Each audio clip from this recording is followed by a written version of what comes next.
અંકલેશ્વર ગોટખોલ વિસ્તારમાં આવેલા પંચવટી સોસાયટીઓમાં ગેરકાયદેસર બાંધકામ બોરડા દ્વારા તોડી પાડવામાં આવ્યું હતું. છેલ્લા 1 વર્ષથી સ્થળ તપાસને સુનાવણી બાદ અંતે બોરડા પ્રથમ નોટિસ ફટકારી હતી.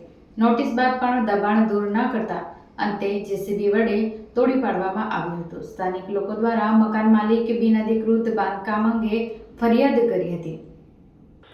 અંકલેશ્વરના ગઢખોલ ગામ ખાતે આવેલ પંચવટી સોસાયટીમાં પ્લોટ નંબર 16 પર મકાન માલિક દ્વારા હૈયાત ભોઈ તળિયા પ્રથમ માળ અને ટેરેસ ફ્લોર હોવા છતાં વધારાનું બાંધકામમાં ભોઈ તળિયા અને તેના પર ફ્લોર ઊભા કર્યા હતા, જે અંગે સ્થાનિકો દ્વારા બોરડામાં વર્ષ પૂર્વે ફરિયાદ કરી હતી.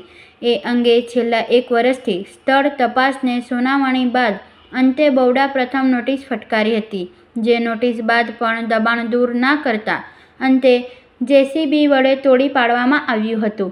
બોરડા અધિકારીઓએ સ્થળ પર હાજરીમાં જેસીબી વડે પ્રથમ દાદર તોડી પાડવામાં આવ્યો હતો, જે બાદ વધારાનું દબાણ તોડવાની શરૂઆત કરી હતી. જો કે બોરડા કાર્યવાહી બાદ મકાન માલિક દ્વારા બાકીનું દબાણ જાતે જ તોડી પાડવાની બાહેધરી આપતા બોરડા બાકીનું દબાણ ત્વરિત અસરથી દૂર કરવા સ્પષ્ટ તાકીદ કરી હતી.